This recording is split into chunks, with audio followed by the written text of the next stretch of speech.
This is the FYI on Youth Ministry, a youth ministry podcast from the Fuller Youth Institute. This season, we are continuing our series on discipleship that forms Christ-like characteristics. In this episode, we talk about how compassion can help you connect with your students. But first, let's hear what young people had to say about compassion. What does compassion mean for you? I heard about it. I think it was in school. And like have compassion towards that person because you don't know what they've been through. Something like that. Compassion, for me, is one of those words that I heard a lot, growing up in a church.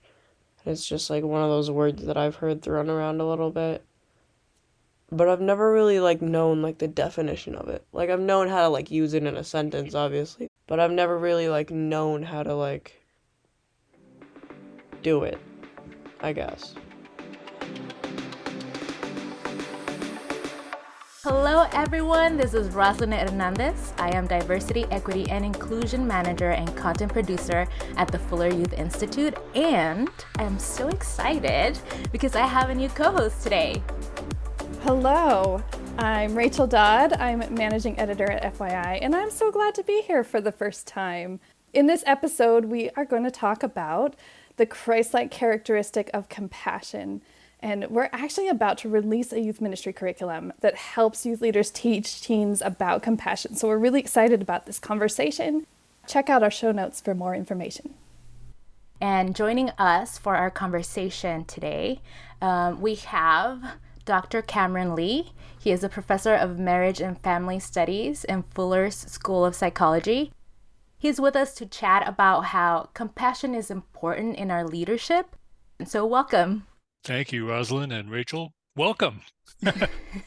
You and I get to start this together. How about that? That's right. Looking forward to this journey together. That's so awesome. Yeah, there's already a lot of compassion in this conversation, and I love it. Okay, so we're going to dig into some practical things, and we're going to go into research. But I wonder if we can start with a story. So, speaking from your experience as a pastoral leader, do you remember a time when a young person taught you something about compassion? The last few years have been so hard for everyone, the way that the pandemic and the shutdowns and everything affected students.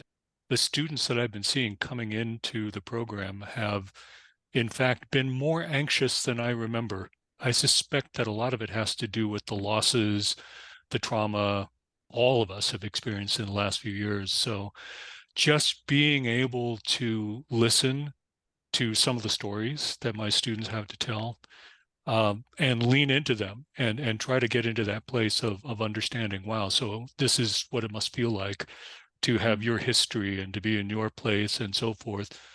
And to see the way that creates a space for all of us to really feel like we're all on the same team. That's something I've always known, but haven't had to practice quite as much as since the pandemic. So I think it's so important and so awesome how sometimes young people's vulnerability helps us feel like we can have the space to also be vulnerable, and it helps us empathize with them, but also realize that they can empathize with us as well. Yeah. And who hasn't had something to empathize with in the last few years? Some of it's been pretty severe. So I'm curious, Dr. Lee, as compassion is a call, and it's such an important part of our relationships, including the relationship between youth leaders and teens in our ministries. And I know in your work, you've talked about compassion in the context of therapy. And most of our listeners are youth leaders, which is different from the therapy setting. Right.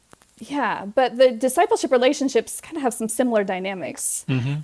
And so I'm curious, when you think about the ways youth leaders interact with teens, like giving guidance or mentoring, or even just being a listening ear, how can we practice compassion that helps us as youth leaders to connect with the young people we disciple? You're right. There are some parallels between what therapists have to do and what youth ministers have to do. One of the things that I typically say to my therapy students is, you may be the only person in that person's life who has ever really heard their story. because they walk through their life not feeling like they can trust most people. And in the ministry context, even, so many of us have these things that we've been struggling with over the last few years. You think about people coming back to church and being around others, and depending on the congregation, sometimes it's that matter of, when I come here, I have to have it all together. It's hard for me to feel like there's a safe space for me to be able to say what's really going on with me, how I'm really doing, that kind of thing.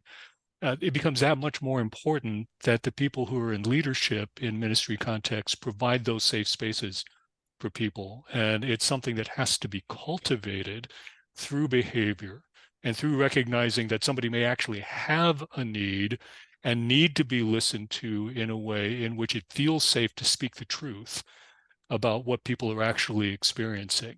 And that's a habit that has to be developed over time. Yeah, I think in addition to habits, and I think you've mentioned this also in one of your talks, is like, how are we creating spaces? Because sometimes there is a power dynamic in the spaces in which we minister, right? So, like, what does that mean to have a compassionate space? Yeah.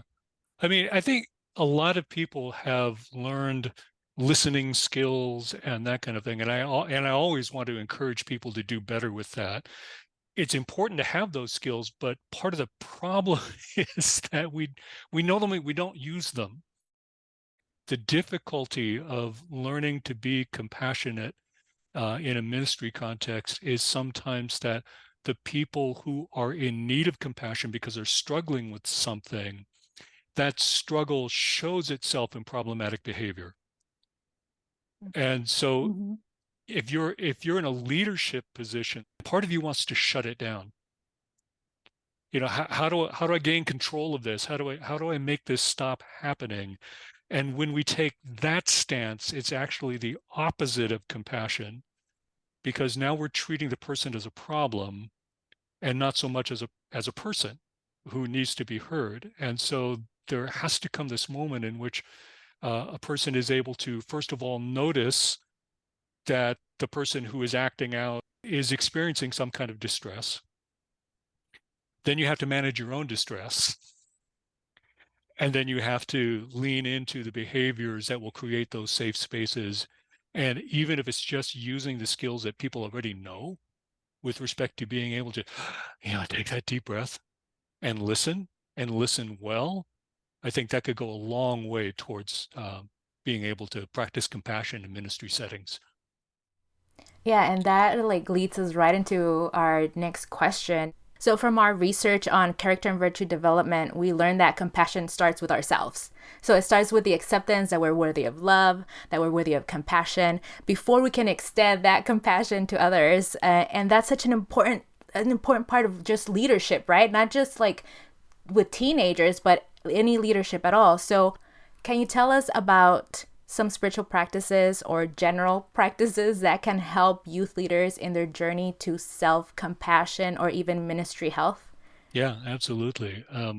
Self-criticism, for example, which is a fairly normal thing for people in leadership positions to do, as opposed to self-compassion, which has, according to Kristin Neff, for example, who's one of the leading researchers on self-compassion, she talks about it in terms of three components.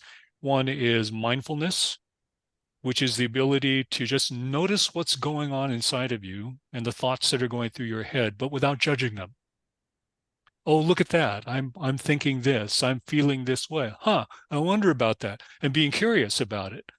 The second is being able to recognize that what you're experiencing right now is not different from what other people in the same situation would experience. And so, sometimes when we're being critical of ourselves, we tend to think that we're the only person that has this problem. Like, what's so broken about me that I'm reacting this way? But if we recognize, okay, so a friend came to me and they were going through the same thing, I would be so compassionate towards them. I'd be able to say, well, of course you feel that way. I mean, look at the situation that you're in. So being able to connect in that way becomes so important, right? And then we have to practice that kind of kindness to ourselves. So what would we say to ourselves that we would say to a friend? What would we say to comfort that person, to help them recognize that, you're not alone in this, you're not unusually broken more than anybody else is. And if we can learn to do those things, whether it's in prayer or it's in journaling, different things will work for different people. To be able to step back and say, well, let me just notice what's going on inside of me, recognize that it's not all that unusual, and then extend some kindness to myself. Yeah, which reminds me of the compassion curriculum, and Rachel, you can jump in. There's a lesson that we have where we say, Jesus took breaks. So Rachel, yeah, what was it that we learned from even theologically or from the youth leaders that gave us input about rest and how that relates to compassion? Yeah, well, we actually took a lot from Dr. Neff's work. And when we introduced that to ministry leaders, they actually found it hard to consider self-compassion as a part of discipleship. And I know I'm guilty of that myself in my own ministry experience, but in my personal life as well, of those three things that she suggests: the mindfulness and talking to yourself as a friend and listening to yourself without judgment. That's somehow really hard for us to do as ministry leaders. And I just love that that call and that reminder of, like, what if we just, as leaders in the church, spoke to ourselves like a friend? Like, even just that alone, how much could that transform our health and well-being? There's a culture in ministry, and it varies from place to place. I think I would be happy to say that it's a little different than it was maybe 20, 30 years ago, that kind of thing. But there is still that sense that says, well, this ministry is a sacrifice, and sacrifice means you give yourself away for everybody else, and everybody else comes first. And I don't want to say that that's wrong completely in and of itself, but it fails to recognize even the way that Jesus was compassionate towards his own disciples. When the disciples, for example, were hungry and tired, and the demands of ministry had been pressing in on them, Jesus stops everything and takes them away to a place where they can find some rest. So, why do we think that we are somehow exempted? Yeah, and that just reminds me of, like, compassion fatigue. That's something that's very real, not just for people that work in, like, the humanitarian sector, but, like, for youth leaders, for pastors, for people that are in ministry. There's so many demands. This is a calling for us, but we have to recognize that in that calling, there's a lot of labor that we do. There's, like, the physical labor, there's the emotional labor, there's the relational labor, there's spiritual labor, and all of that is depleting our compassion, like, storage, and so we can't pour out of an empty cup. We start to get short with our students, or have more negative thoughts, or, like, criticize ourselves more. Mm-hmm, mm-hmm. Yeah, and part of the when you have all of that work to do that is so self-involving, and it's so tied to your own sense of self in terms of whether or not I'm actually succeeding in my role, and you do more and more and more. But for a lot of people in ministry, something else has to get neglected, including their own family. Yeah. That's symptomatic sometimes of the overwork, the lack of rest, and the lack of compassion. Yeah, and that is so important because we're modeling that, right? We're modeling that type of ministry. We're modeling that type of living to younger people.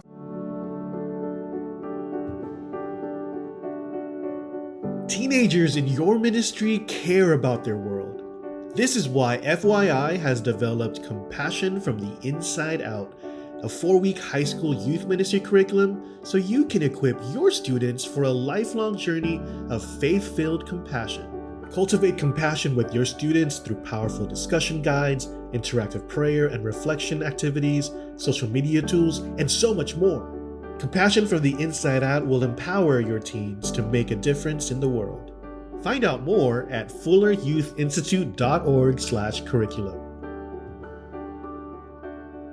So, like, part of what we also found in our research is that teenagers learn about character through the example or the models of the adults that they trust. So what are some ways that youth leaders or leading pastors or just any adult that's working with young people, what are some ways that they can model compassion to create a safe and inclusive environment where the young people can also be compassionate to others, where compassion is encouraged? Right, right.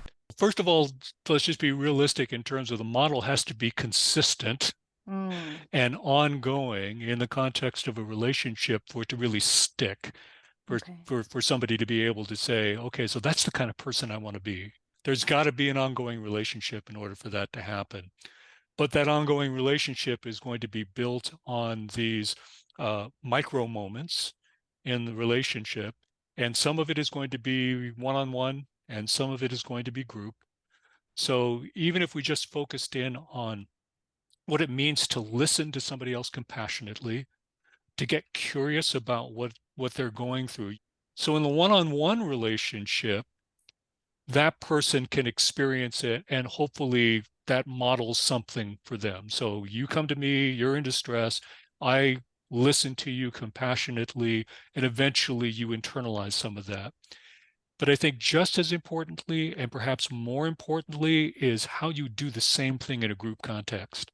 If one person in a group is acting out, it's not just the leader who's getting anxious over that. There are going to be other people in the group who are thinking to themselves, oh, here we go again.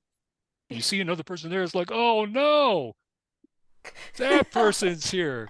I joined the wrong group, right? But true. if the group leader does a really good job of patiently creating a context in the group where it's not all about having to stay on schedule and get your agenda done and that kind of thing, and recognize that there may be something else more important going on here, where you could just say, hey, everybody, let's just slow down. What's going on with you?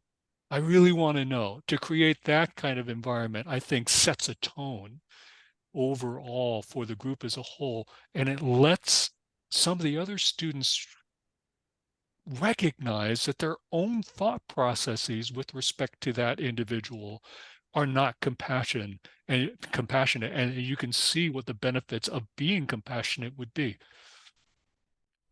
Yeah, that's so good. And this feels a little bit like a confessional of like, yeah, I'm calling you out.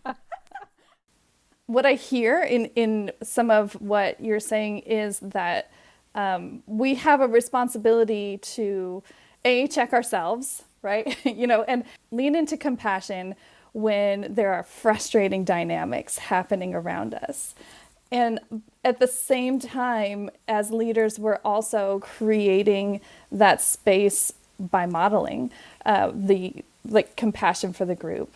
Appreciate that truth check for sure. Yeah. So as we say at FYI, we want to help our teens connect their heads and hearts with their hands and feet.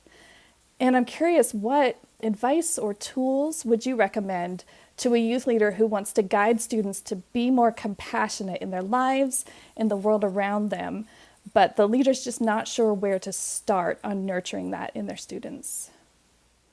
Well, and I love what you're saying about FYI wanting to connect head and heart. In a ministry context, a lot of times when we talk about compassion and compassion ministries, it's all about doing things. Both a psychological and a biblical perspective on compassion has both the behavior and the heart. And so there's the internal part, which has to do with seeing a need and then feeling moved by it, but then doing something about it. And in our own lives, sometimes it's, well, we get those two things separated from each other. So we may feel badly about somebody else's need and then not do anything about it. Or we may do something about a need that we see, but we don't feel anything. An example, you're handing out food to the homeless. That's a great thing. It's a compassionate thing to do. That's not the same thing as sitting down next to somebody who's homeless and asking for their story. Mm-hmm. Because I think stories are so important for us to be able to identify with another person and what it's like to be them. And this is why we watch movies and read books and so forth. It gives us a peek into people's lives that we otherwise wouldn't get. And every single person around us in the ministry, in our groups, they all have stories to tell. But we don't always create spaces for those stories to be told. So whatever it takes to really make it possible for a person to feel safe telling their story and their whole story will help us to build compassion for one another. And to get back to your self-compassion thing, it's also a question of what's my story? And do I have the freedom to be able to tell that, even to myself? That's like the major thing is how do we make space for story? Yeah. So whenever I think about stories, I think about testimonios, which is something that in the Latina church is a very big thing. Something that I think I hear a lot in youth ministries is highs and lows. Like, hey, what's going on in your life? What's something that's going really well? Sometimes it's like highs, lows, and buffaloes, or highs, lows, and like random. It's like what's something like random or funny that happened, and that just really opens up the space for students to tell part of their story and like share their life essentially. So another practice that I really love, imaginative prayer, is such a helpful tool. Basically, it's you're reading a verse in the Bible, right, or a story, and you might read it once for your students, and then in the second time that you read it, you kind of give more context, like for the culture, for the history, what's going on, what are the power dynamics, what are relational things that are going on. The other time that you read it, you ask the students to take the perspective of a character in the story. Oh, interesting. That's great. So what is that character seeing? What is that character experiencing with their five senses? And what emotions are they feeling in that story as they are a character in that story? And then like what message might God be compassionately giving you as you take the different perspective of maybe one character or maybe other different characters in the story? Yeah, that reminds me of one of the things that I teach my students and I've written about is called narrative humility. And what narrative humility is all about is recognizing the extent to which in our understanding of our own lives and who we are, our identity and all of that, we tend to be the heroes of our own stories.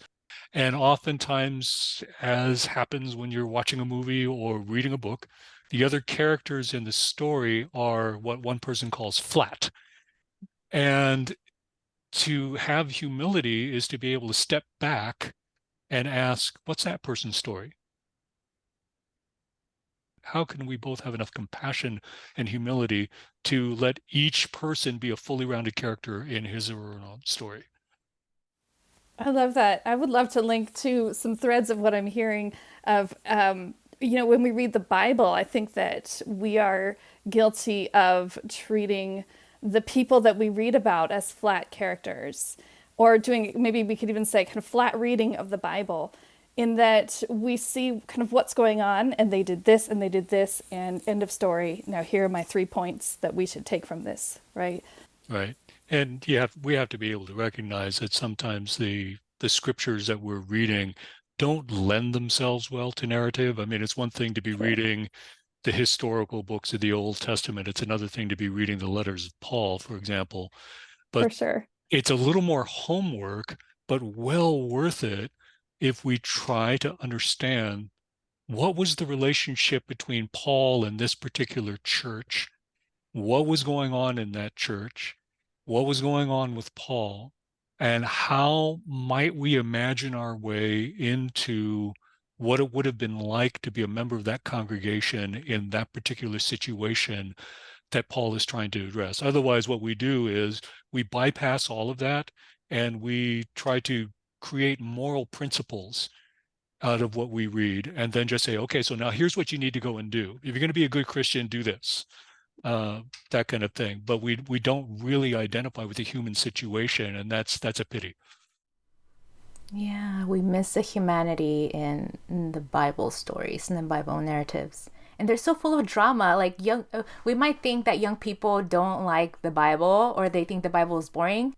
Right. Or even just being honest about what's in the drama already. Yeah. instead of trying to scrub it clean, because there's so much in Yeah. the narrative that is just not clean at all. And we need to be able to see that, because life is like that. Yes, and our students recognize it. And so it feels more relevant to them when we are honest about the Bible and all the stuff that's going on in there. Okay, well, it is time for one of my favorite parts of this season. It is our lightning round. I can already tell you're excited about this. Oh, yeah. So these questions are inspired by the very interviews that we had with our research participants about the characteristics that we studied. There are no right or wrong answers. They are entirely subjective, and we're looking for a one-word or a one-sentence answer. Okay, here we go. So first of all, there's no such thing as a one-word answer from a preacher. I was going to say, you might be the first guest. If you can pull off a one-word answer, you'll be the first guest who's done so. Okay, one sentence answer. All right, here we go. When you were a teenager, who taught you the most about love? I wish I could come up with a name, but sadly to say, I don't think anybody did. Okay. What is the greatest lesson you've learned about forgiveness? To learn how to not take an offense in the first place. That's really good. Yeah, sometimes. Yep. We continue the confessional theme of this. We're all episode. taking notes here. I mean, we're talking about compassion, right? I mean, we might not have as many things to forgive other people if we were to understand why they did what they did and where they were coming from. Yeah. Okay. In this season of your life, compassion looks like? Like I alluded to before, making space for my own students in terms of the anxieties that they bring with them into their education. Okay, cool. I'm going to add another question here, and this is like a pop quiz question, since we did talk about self-compassion. So in this season of your life, self-compassion looks like? I journal every morning, and so being able to process the things that have happened in the previous day while I'm also using the journal for my Bible study is a helpful practice. That's great. I'm also a journaler. Okay, what or who gives you hope? Just seeing the extent to which, whether we're talking about the Old Testament or the New Testament, all of the biblical writers look towards the future, and a future that is given by God, that gives me hope. So this is our very formal research question. On a scale from 1 to 10, with 1 being low and 10 being high, how much humility do you have? That's like a trick question, right? Totally. Yeah, and that's exactly what humility researchers have struggled with so much is how do you measure humility with a self-report test? If I say 10, does that mean I'm humble or proud? So I don't have an answer for that one. Okay. Someday we're going to make Roslyn answer that question. Don't worry. You have to ask other people, right? Yeah, we're gonna. So I'm gonna ask Rachel how humble you are. 10. Definitely. Okay, there you go. All right, you got a 10. Okay. Okay, last one. When something is hard, what is a practice that helps you persevere? Since the pandemic, 2020, the middle of 2020, I've been journaling every morning from the Psalms. And that has been enormously helpful to me. Yay, well, you passed. Yay! You survived the lightning round. Well, Dr. Lee, this has been such a great conversation. I could tell already. I'm going to go back and listen to this over and over again and take notes because you've given us such great food for thought. So really appreciate your being here and chatting with us today. Oh, my pleasure. My pleasure. We love to ask our guests to help us wrap up each episode with a blessing. And so in light of all of our conversations about compassion for ourselves and for our young people and the world around us, would you like to give us a benediction today? Sure. I would be delighted to do that. Lord, I would ask that for all the people who are listening to this podcast, that you would remind them, first of all, of how beloved they are, how much you value them, how much you treasure them, and what gifts you have given them for ministry, even when they doubt that they actually have those gifts. Allow them to be easier on themselves and to recognize that the ministry is all about you and not just about whether or not they get it all right and do everything just the way that they're supposed to. Let them have compassion for themselves that is grounded in what you've done for us in the cross, and let them reach outwards from there to give compassion to the people for whom they care, so that others can feel safe, to feel seen, to feel heard, and may all of that give glory to you. Amen. Amen. Thank you. Thank you so much for that. This podcast is one of the many free resources produced by the Fuller Youth Institute. Check out the show notes for all the links and resources mentioned in today's episode. Want to know more about our upcoming curriculum, Compassion from the Inside Out? Go to fulleryouthinstitute.org/curriculum. Thanks so much for listening. And finally, here is one more thought from a young person. When have you experienced compassion? I remember this time when my friend and I were in a disagreement. Because we have been friends for so long, I thought it would be okay if I tried to focus on a friendship that I thought was gonna fall apart. And so when my friend thought I was gonna choose someone else over her, she sort of just fell apart. When I realized that she thought I was gonna leave, I needed to make sure that what I thought was right, but I also understood what she thought was right. So I feel like when it comes to that moment of what I think would have been compassion for me, I feel like we understood each other's perspectives. And so I feel like in a way I could have just empathized with what she was feeling and how she could have empathized with what I was feeling. So we're good now, because of that moment. I feel like we've built a much stronger relationship now, because I feel like now she trusts me and I trust her more.